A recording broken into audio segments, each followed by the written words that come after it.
Our next talk is about the data, the water data, and Hello, so my name is Bart Nijssen. I'm a research scientist at the University of Washington. And my name is first because I'm up here on the platform, but again, Matt is really the guy who's doing all these runs and so on. And as John was saying this morning, it is a little bit of a sausage factory after a time because, you know, you set up the model and then you have to actually run it for these 10 models, and every step of the way, these data sets become bigger and bigger and bigger.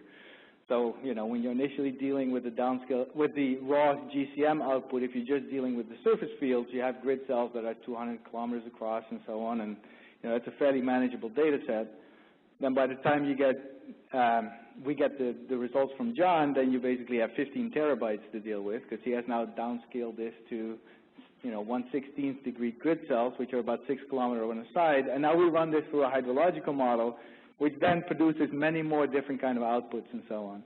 So just the data management part of this is somewhat challenging, and not just for us as the producers, but I think it's also going to be challenging for the user end of this. And so part of this presentation is kind of showing the things that we want to archive and make available to the community. But because we're also kind of at the end of the whole processing pipeline, we're still doing some of the processing, and so we can really incorporate some of these suggestions that you would make here at the at today's meeting. And so I'm actually really interested to hear from you what you actually want to see archived out of these models so that it's useful for you. I mean, basically telling you that, hey, all the data is available, you know, all whatever, 80 terabytes of it isn't necessarily useful for you. Because if you have to download 80 terabytes of data to get a time series at a point, maybe not that many people will take advantage of the opportunities. So with that, so I quickly, again, like Dennis already covered some of this, but I just want to emphasize it. The historic forcing data set. So that's the data set that basically John's climate downscaling is kind of trained to. So all the, and this is again important because there was a question for Dennis just now, I think from Patricia, about why do the historic periods not look the same between these models? Because each of these climate models basically runs in free running mode, and so they actually produce a different temporal sequence of wet years and dry years and so on. And then John's algorithm just makes sure that statistically it agrees with what we provided him as kind of the base data set, the historic data set. That historic data set that was made by Ben Livne and actually includes a little bit of Canada, the Colombian part of the Canadian part of the Columbia Basin, was based on station observations. I think it's about 20,000 individual stations that kind of appeared and disappeared and so on, which has its own challenges. Some ancillary data like DEM, digital elevation models, and some interpolation algorithms. And basically what we then end up with are these continuous spatial fields based on station observations. So in this case, I'm just showing precipitation, minimum and maximum temperature. And so you can basically make an image of this for every day from 1916 through 2010 and or 11. And as Dennis said, we're kind of, well, Ben Livne is extending it through to 2013 in the next few months. And so this is an update to an existing data set. It basically is longer and higher resolution. So then the hydrologic processing chain is basically that we get the MACA downscaled forcings from John's group. We then actually kind of like use that to estimate a few other parameters that we need for the hydrological model. We run VIC and we produce these outputs, right? And this is kind of what Dennis already talked about, and the first part John already presented this morning. So out of this now we have like 80 terabytes of data or whatever. I'm just making up the number 80. I don't know what it actually is. It's big. We'll use 80 to stand for big. So we have gridded fields, right? We have actually for every day we have, you know, for all these variables, we have a gridded field at 1/16th degree resolution. And that goes from 1950, which is the start of the historic climate run, to 2100. And actually for some models, for some reason, we only go 2099. So we have gridded fields, but then we can also produce other things like aerial averages, so values, for example, averaged over a river basin, and we can also produce routed flows. The main thing that we actually wanted to focus on the hydrology side is make sure that we actually can close the water balance. So the water balance equation is really simple. It's precipitation in the long term, or actually at any time step, equals evaporation plus runoff plus the change in storage, right? So the last term is basically an increase or decrease in snowpack over the time step that you're running, and the increase or decrease in soil moisture. So the last two terms, the change in storage is just soil moisture. So what we'll actually archive is the full fields of each of those. But in addition, as I said, I don't think that that's necessarily an easy way for everybody to use this data, so we also will provide longer-term average. We're planning to archive monthly average fields, which already, reduces the data by a factor of 30, so that's good. But then, as Dennis pointed out, like a monthly time step is actually a little bit too long to look at some of the shifts in the hydrologic, the distribution throughout the seasons, right? For example, the kind of persistent signal in all these climate runs is kind of a earlier runoff, earlier peak in the snowmelt season, and you don't really necessarily capture that very well at a monthly time step because you only have 12 numbers in a year. So we're also thinking about like archiving an intermediate time step, and we're suggesting here a pentad, which is a 5-day average. We could also do something like a weekly average. The change in the storage one, we actually would save at the end of every time step as well, so you actually can close that water balance that I was just saying. So for storage terms, we wouldn't just save the averages, but also the period ending quantities. So people can actually do that for themselves. In addition, we're talking about, I'm confused here. The discussion item is, like, as I said, we actually get many more variables out of these model runs. We don't just get these water balance terms that I just showed, and I think may be of most interest to most people, but we also get things like sensible and latent heat flux, or turbulent heat fluxes at the surface. We get the net shortwave and longwave radiation. We get a surface temperature, a soil temperature in each layer, a ground heat flux, and so on. Obviously, each of these layers is large by themselves, and so it's not necessarily cheap to store and deliver that, but if there's a real interest in the community in some of these variables, now would be the time to kind of let your interest be known so that this actually gets archived. The other thing, as I said, that we're planning to average are actually spatial averages. I don't think everybody has the same level of interest in the 1/16th degree data. And so we are actually planning to store it also as averages over larger hydrologic units. One of them could be just kind of these 4 or 5 basins shown on the left-hand side, and maybe also kind of larger hydrologic units like the Yakima River and so on. But in addition, what we're talking about is actually to store it for every Huck 8 unit in the West. And actually here on the right-hand side of the figure, this is a figure actually that comes out of our drought monitor, where we're actually doing the same thing. It has a 1/16th degree model run under it, but then the values that we show here are the average over each Huck 8 subunit. And so we're actually thinking about delivering all the variables from the water balance as a daily, monthly, and pentad time series over each of these Huck 8 units. And now you're starting to talk about much more manageable data volumes on the user end. Like this is actually something you could probably pull into a spreadsheet and do something with it, and you wouldn't necessarily have to know about NetCDF and all that other kind of stuff, which is what we store these gridded fields in. The last thing is routed flows. A number of people already expressed interest in that, and we are planning at some point, so as I said, I'm not making a particular time commitment here. It will be in the near future, but not necessarily next week. We actually are planning to kind of run the VIG routing model and route for a number of major basins in the western U.S., probably about 75 to 100 gauge locations, for which we already have naturalized flows available. And naturalized flows are basically flows if you take the regulation part out, so no dams, no withdrawals, and so on. And again, we would plan to archive this data at similar time frequencies as the other ones, daily, pentad, and monthly average.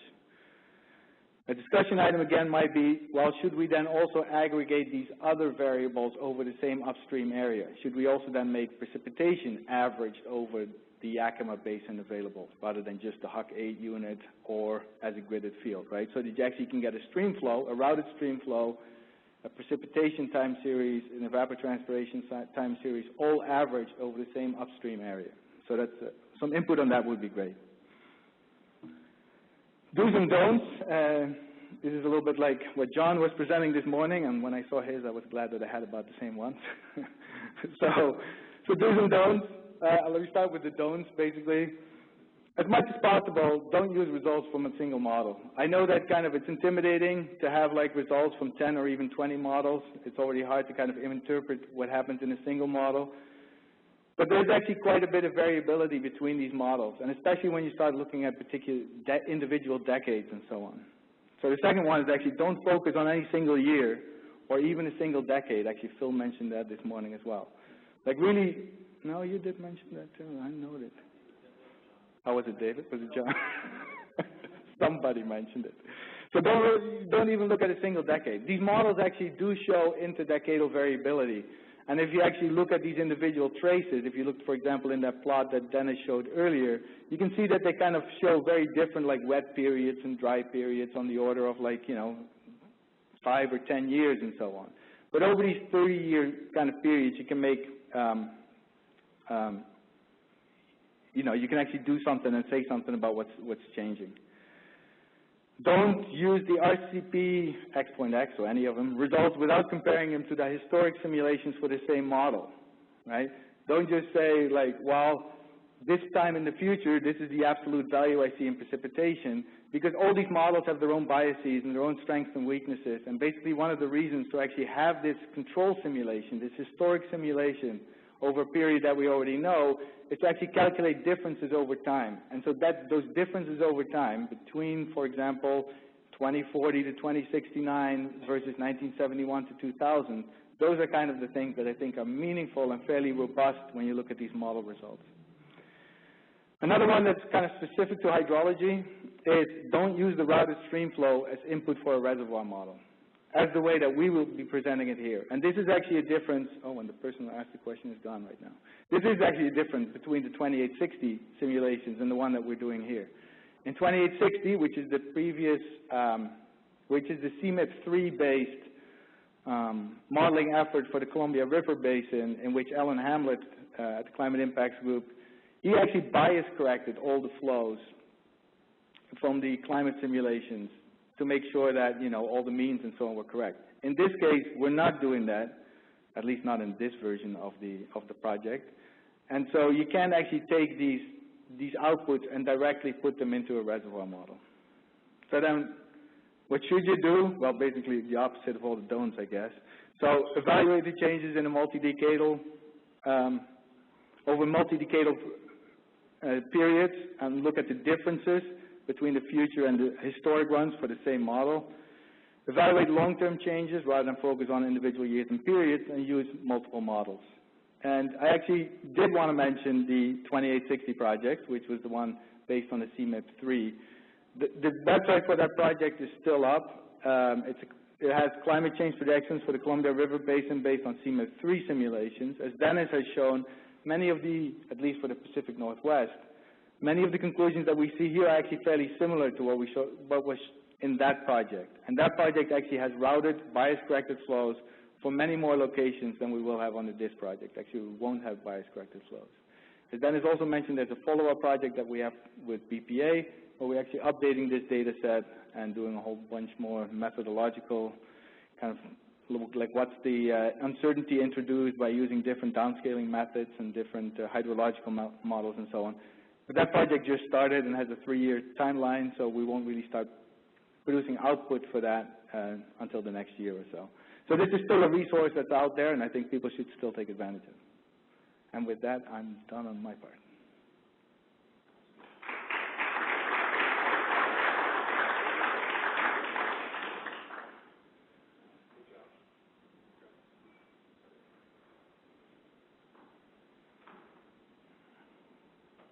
Hey, Bart, thanks. I've got a couple of questions from Crystal Raymond, who is online. She wants to know if there are appropriate ways to use the time series data for runoff rather than the 30-year climatology. For example, a time series from multiple models until 2050 rather than the 30-year time period. Or is that considered a misuse of the data? No, not necessarily, but I think because like a lot of the kind of, like the same way that we follow a modeling chain where we basically take the output from or John takes the output from the climate models that David Rupp provides, and then we take the output from John's model, and we do this all at a fairly high temporal resolution. I think there are many uses that will require time series data to look at. But then after you run that model, you should do your analysis still over longer time periods. You can't really, you may then, for example, calculate changes in median flows or extremes or something over a 30-year period, rather than focus really on a single day or a single year in the future. So I think like using high temporal resolution data is fine, but you then have to do your analysis over a longer period rather than focus on individual days. Okay, and then her second question has to do also with bias corrected and routed stream flow and when those will be available. I think you just kind of answered that. I did want to mention, you mentioned the BPA project, but that will be limited to the Columbia Basin. I think she's in the west side of the North Cascades, so is that correct?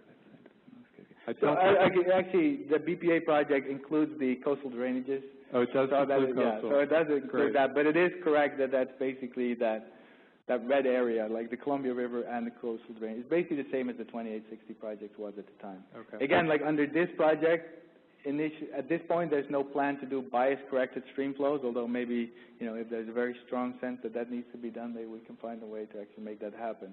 But that requires naturalized flow data and so on. And so as part of this updated BPA data set, the Army Corps and the Bureau of Reclamation went back and actually produced daily naturalized flow data sets for this particular project and so on that we're doing. So for the Integrated Scenarios project, because I don't want to create too much confusion, for the Integrated Scenarios project, we will have routed flows for about 75 to 100 locations in the western United States, most of which will be somewhat larger basins, like maybe the Yakima and so on. Okay.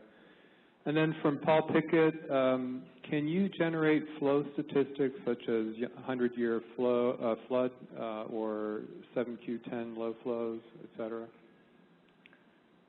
Yes, you can. I mean, but again, I would then generate those also for the modeled historic period and basically look for shifts in the flow statistics rather than just only looking at the future period and then saying like, this is what my extremes will look like in the future. I think most of these model results, like in some ways, all what this whole project basically is a giant sensitivity experiment in which we only changed the climatological forcings and looked at what the change in climatological forcings would be on, for us, hydrology, and for the other team, vegetation. And so I think you have to kind of evaluate all the results in that kind of a context. Like, what is the change in this between the historic and the future? And the historic, you actually have to use the model historic.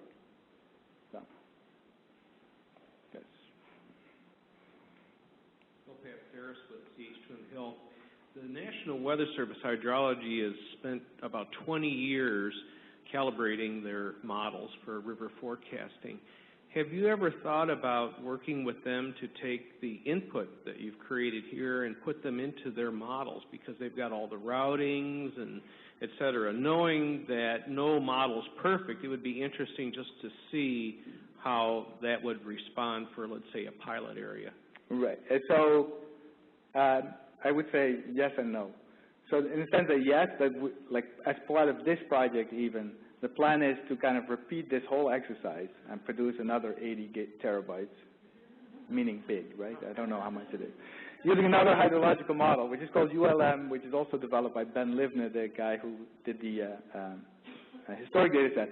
But what that model actually is like the NOAA land surface scheme, which is actually used in all the weather forecast models and so on, coupled with the Sacramento model base flow stuff and so on. So we can then directly use their calibrations, but we will actually calibrate that separately. And actually, as part of the BPA project, they're actually even more interested in like how much of the differences between all these, between the output data sets is actually introduced by the methodologies that we're using.